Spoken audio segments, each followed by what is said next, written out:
To get into the XR industry may seem to be tough for someone, but it isn't if you think of some small steps you can make, and you can even choose a strategic way to get into it. And I will show you how in this video. Since the first day I get into the XR industry, I immediately fall in love with it because there are so many creative possibilities to tell your story, to generate an outcome, to create art at the end of the day. And this is great. If you think about story-driven VR experience, for example, you can dive deep into a story. You can experience a whole other life or another world. You can generate a whole new interaction with mixed reality or just awake physical objects to life with augmented reality. And it's so cool. But to get into this industry may seem to be tough for someone. And I can totally understand it. But as I said in the beginning, there are ways, there are simple steps, and I will highlight them in this video. And therefore I will structure this video into 3 segments. The first thing is the theoretical way, the second one is the practical way, and there's the third way, who is more like an addition to that, but at the end, a combination of all 3 probably will be the best. So let's dive right in.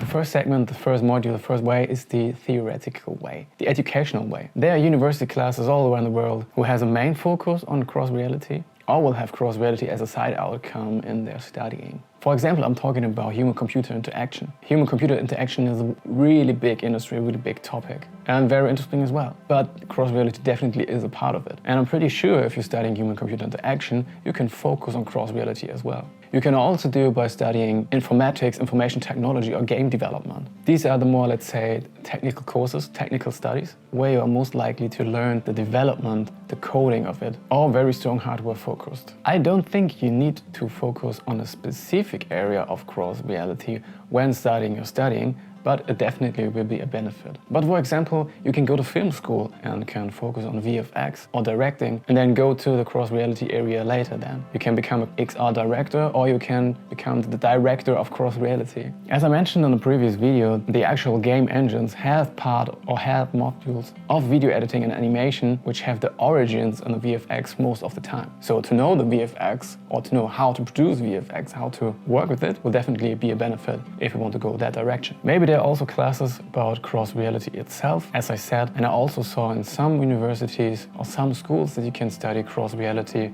or a side area of it, like VR marketing or something, where I definitely get the basics of the technology itself. You can go creative with other ways. For example, I studied psychology and did a Master of Human-Computer Interaction because I like the psychological aspects of technological constructs and now have a strong desire about user experience, but on the other hand also about telling a story, as I'm a music video director, film director, as my main job. But this leads me to the second part of the video of getting into the cross-reality industry, practical way, the experience itself. No matter what you're studying, no matter what classes you visit, it's always important to apply these theoretical knowledge into practical doing. It always is. But maybe at some point it isn't necessary to have the theoretical background by direct jumping into the practical way. And what this, for example, means is doing an internship in an XR development studio or in an XR production company. You will get very good insights about the industry or how to produce or how to develop such experiences, and you will probably learn by doing. And maybe you're lucky enough to get even some money for your internship as well. But it shouldn't be about the money,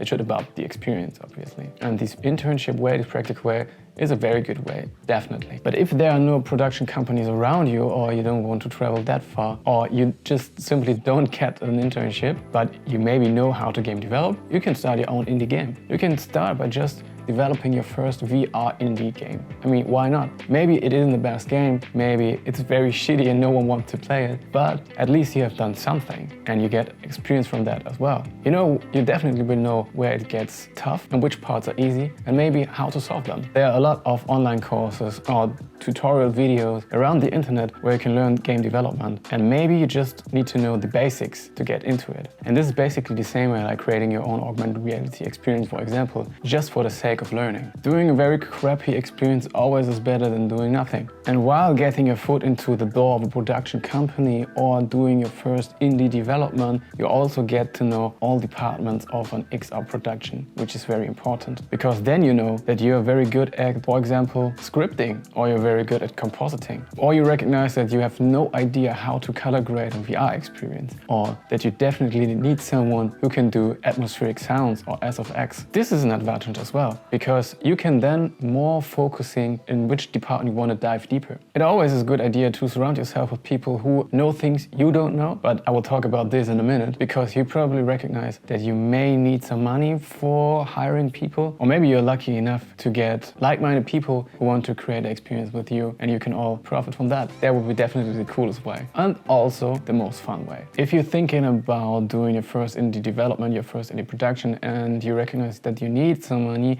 you can also pitch your idea to an investor, a production company, or whoever would be the stakeholder. But this is a whole new area and may be complicated as well if you're doing it for the first time. But just to let you know that there is maybe a way to get a small amount of money for your production. But let's talk about the third part. And I already mentioned something of it. As I said, you should surround yourself with people who have the same ambitions, the same goals. The third part is all about networking and getting to know people. So as mentioned, there are different departments of XR production. There could be the 3D modeling or 3D animation. There could be the environmental design. There could be the lighting of the whole scene. There could be a department about compositing, virtual camera, scripting, color grading, or the whole audio area of atmospheric sounds, sound effects, etc. The bigger the production, the more departments you probably will have. And it's cool. But how to get to know these people? I mean, of course, there are job platforms in the internet where you can hire people or where you can connect to people. And you can have a look on freelancer sites or on job postings for the film area. Maybe there are also game development boards, but maybe there are also offline events near your hometown where you can connect with other people. And you should always be open-minded and open-hearted for everyone, because there will be maybe in the future a point where you need that or this person. Going online through forums, through job postings, or online through events or happenings definitely is a good way, not only for connecting to people, but also for offering your experience, but also for offering your work and get your production done. So altogether, I wouldn't say that you need all of these three ways together and you can only focus on one to be successful, but you definitely will have an advantage if you have a look on all three. Because in the end, it's about four things to sum this up. It's about constantly advancing your skills, constantly working on your skills. It's about constantly producing, becoming part of productions, to get experience, to do the work, then network, to get people, to get new work, offer your work. And the fourth part is repeat everything to grow and become a better whatever XR position, department you want to become. To end this video with an example of myself, how I get into the XR industry. As I said at the beginning, I studied psychology, I studied human-computer interaction, then I started my